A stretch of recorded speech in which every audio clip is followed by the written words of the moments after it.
Bueno, vamos a ver estas preguntillas sobre inmunología, en general de razonamiento, ¿verdad? Si veis las puntuaciones, pues dan el punto, ¿verdad? En general. Vamos a ver, en la primera dice, un recién nacido hijo de una enferma que padece una infección vírica, nace seropositivo para el virus causante de la enfermedad y deja de serlo al cabo de 2 años, ¿vale? Dice, a partir de esta información, conteste razonablemente lo siguiente, ¿no? Vamos a marcar aquí esas dos ideas, que es seropositivo este hijo y que deja de serlo al cabo de 2 años. Muy bien, dice, a partir de esta información, como decíamos, conteste razonadamente qué se debe buscar en una muestra de sangre para saber si una persona es seropositiva.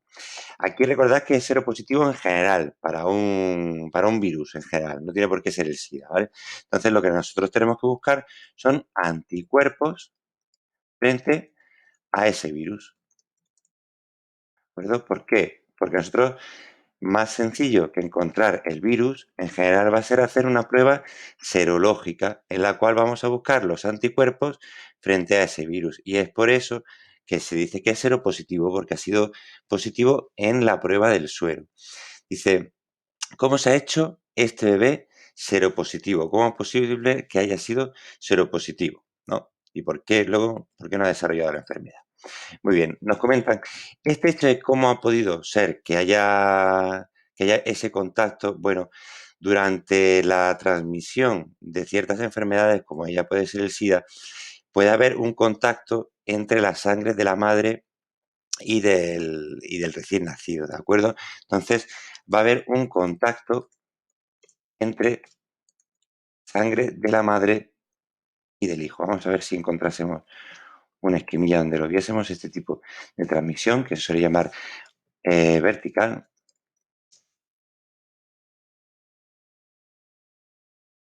¿No? Entonces, no sé si tendremos aquí algún esquemilla interesante.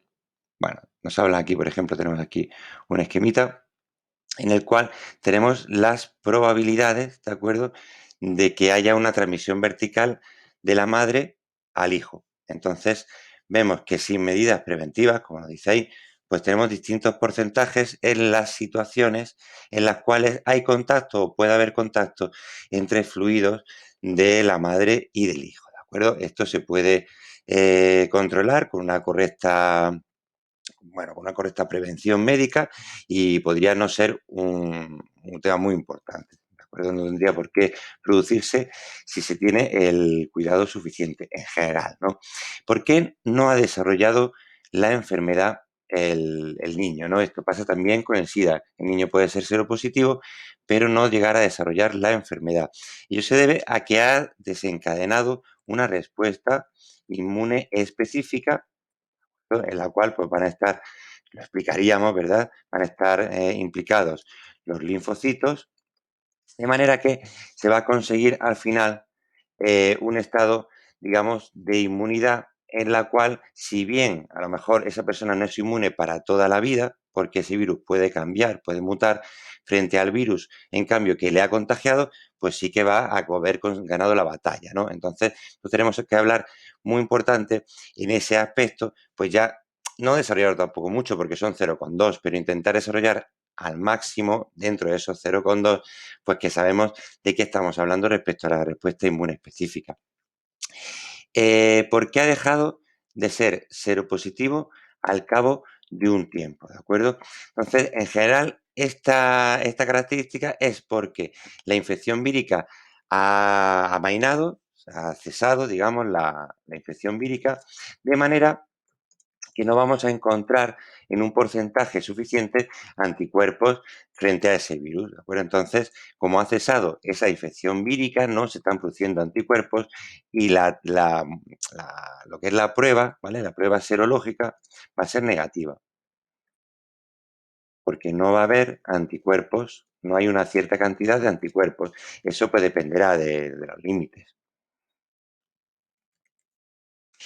¿Qué tipo de inmunización presenta para el bebé? Fijaos que todo esto que os voy explicando un poquillo, ¿verdad?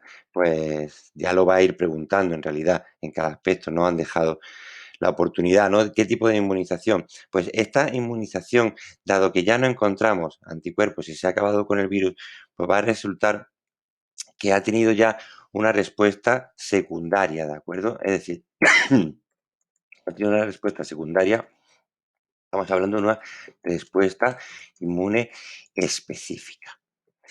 ¿Significa que esto que ha sido inmunizado para siempre? Pues como comentábamos, no, no, porque el virus puede mutar, de cambiar su estructura genética y por lo tanto lo que hace es que puede, por un lado, provocar nuevas infecciones y obligar al sistema inmune a crear nuevos anticuerpos, ¿verdad? Anticuerpos que sean específicos para esa nueva, ese nuevo material genético que tiene el virus. Por eso, por ejemplo, pues nos vacunamos, bueno, quienes se vacunan para la gripe en otoño, ¿no? Sobre todo, pues, personas mayores, grupos de riesgo, pero al año siguiente se tienen que volver a vacunar, porque al año siguiente el virus predominante de la gripe ha cambiado genéticamente respecto al que había la temporada anterior.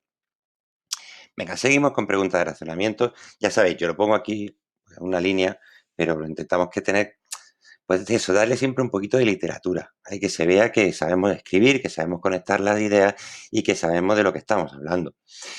Un determinado día, 8 individuos son expuestos al virus del sarampión. Pasados 10 días, solo 5 de ellos presentan síntomas de la enfermedad. Proponga en términos científicos una explicación para los siguientes hechos. Por ejemplo, que uno se enferme y otros no. Bueno, esto es más o menos sencillo, ¿no? El virus del sarampión es un virus que tiene pocas mutaciones, ¿eh? Se producen pocas mutaciones, de manera que del sarampión. De manera que cuando nosotros lo pasamos y desencadenamos una respuesta inmune específica, ¿de acuerdo? Lo que ocurre es que tenemos unas células memoria que las vamos a guardar. ¿Eso para qué va a servir? Para que la siguiente vez, esto va a ser primaria, ¿no? La siguiente vez que tengamos contacto con ese virus, se va a desencadenar una respuesta inmune específica secundaria, de manera que va a ser mucho más fuerte, va a tener menos periodo de latencia y en general pues va a ser mucho más efectiva, va a tener una mayor velocidad, de modo que si la primera vez nosotros desarrollamos la enfermedad, es decir, cuando nos contagiamos la primera vez del sarampión, cuando lo pasamos, ¿no? Como se suele decir, tuvimos el primer contacto, la respuesta inmune específica primaria, y cuando volvemos a tener contacto, que ha sido, por ejemplo, en este momento, puede haber sido en otro momento también antes, pero en este momento en el que estamos hablando, ¿no? Pues estos individuos que han tenido contacto con el virus ni se han enterado porque su sistema inmune desarrolla una respuesta inmune secundaria y ya lo tiene solucionado, ya no tiene ningún problema para acabar con el virus. En cambio, otras de las personas, perdón, los que han enfermado no han pasado la enfermedad en ningún momento, ¿vale? Entonces, podríamos decir que nunca desarrollaron, como nos piden términos científicos, nunca desarrollaron una respuesta inmune o específica inmune, ¿vale? O respuesta específica. Yo no me dejaría lo de inmune. Primaria, ¿verdad? Y por lo tanto,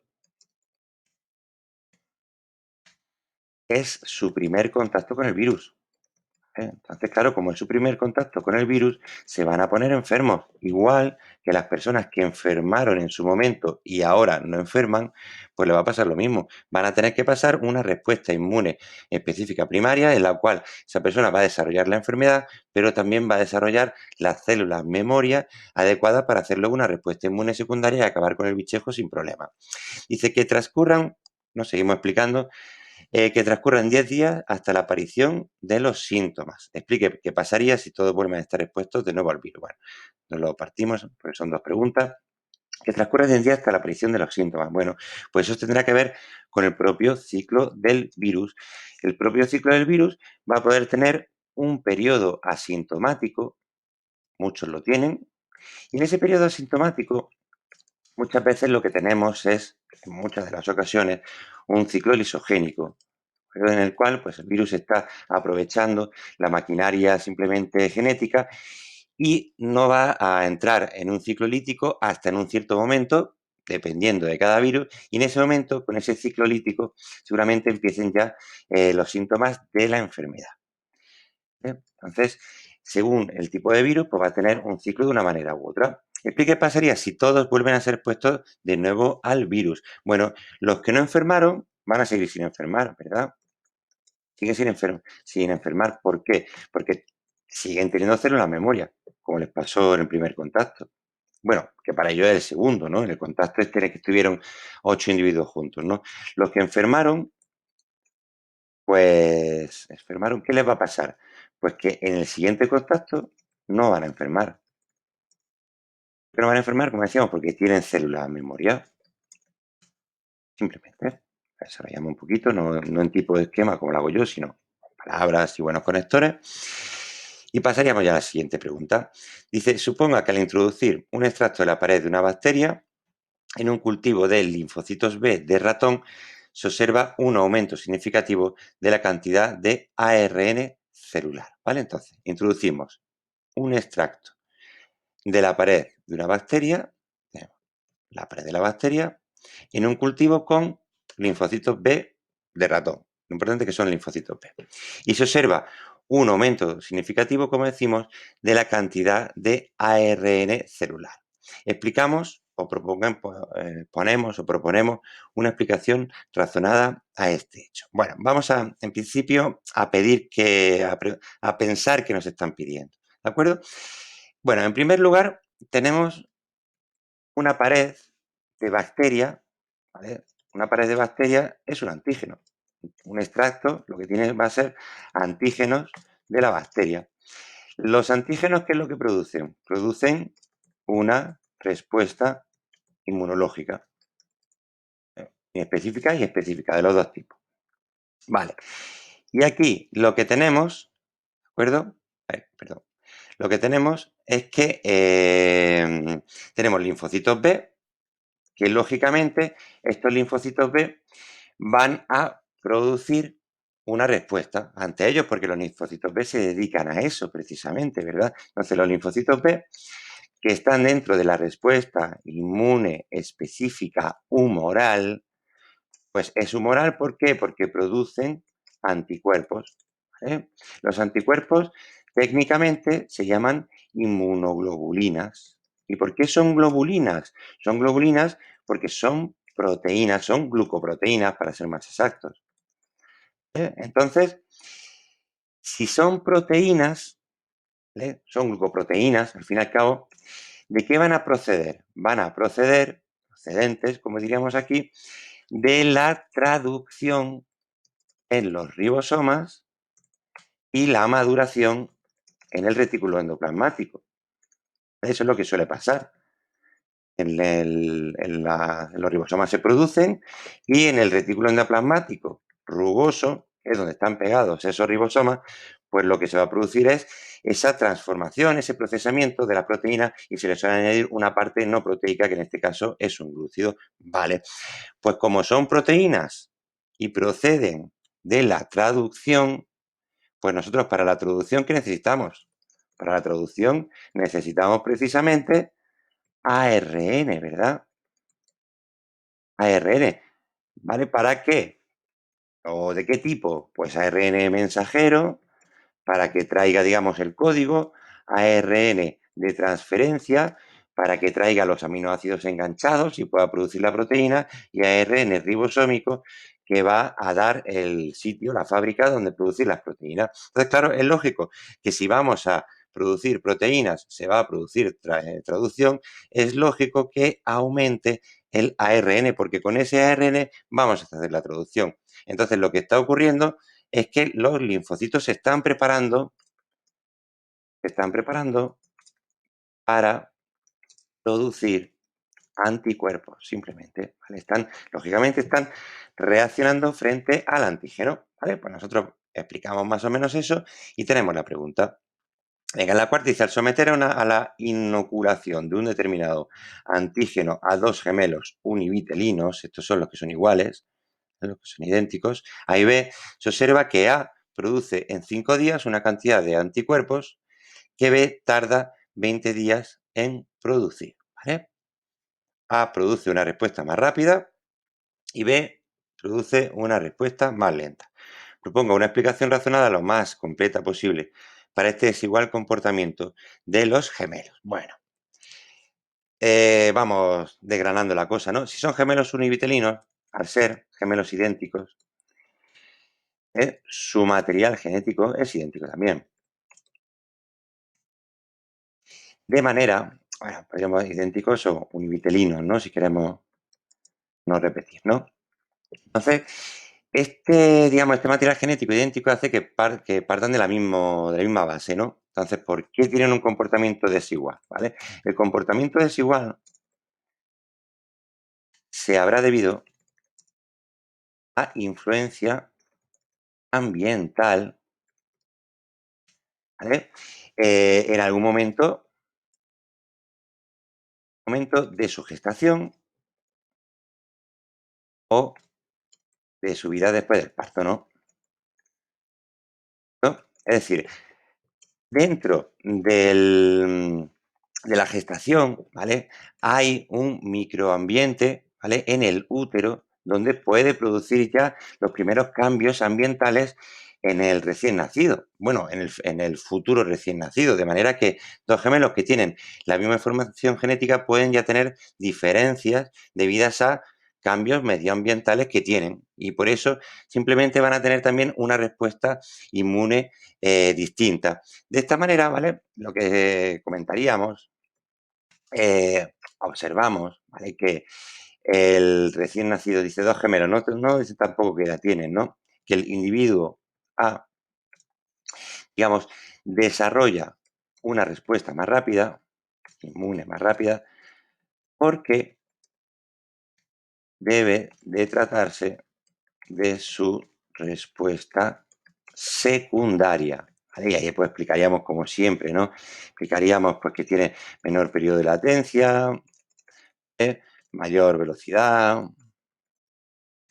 y efecto, ¿no? También con su cantidad de anticuerpos producidos, por ejemplo, ¿no? ¿Vale? En el caso del individuo B, ¿qué ha ocurrido? Pues que el individuo B no ha tenido contacto previo con el patógeno y está desarrollando una respuesta inmune específica primaria. Eso es más lenta y será, además, de menor efectividad que la del individuo B. ¿Cómo han podido, digamos, tener esa diferencia? Pues bueno, en algún momento, en el desarrollo de la gestación o durante su vida, pues han podido tener un contacto diferencial con ese antígeno, ¿no? Con ese patógeno. Y el individuo A ha tenido el contacto previo y el individuo B simplemente no lo ha tenido. Venga, vamos a la última. Dice, una bacteria sintetiza proteínas codificadas por genes humanos introducidos en ella mediante ingeniería genética, ¿no? Este sería de biotecnología. Entonces aquí tenemos una introducción de un material genético recombinante en el cual pues, lo que hemos introducido es un gen humano que sea de interés, el de interés que sea, en una bacteria para que la bacteria lo produzca. Imaginaros, por ejemplo, el gen de la insulina, pues para que la bacteria produzca insulina y entonces la podamos utilizar para los pacientes que sean diabéticos, ¿no? Es un ejemplo así siempre típico, ¿no?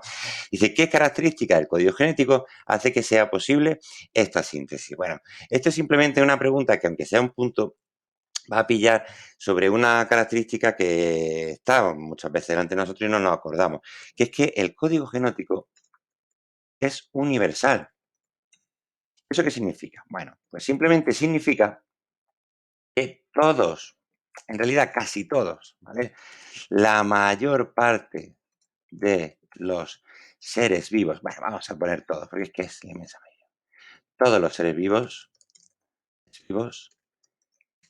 digamos, sintetizan sus proteínas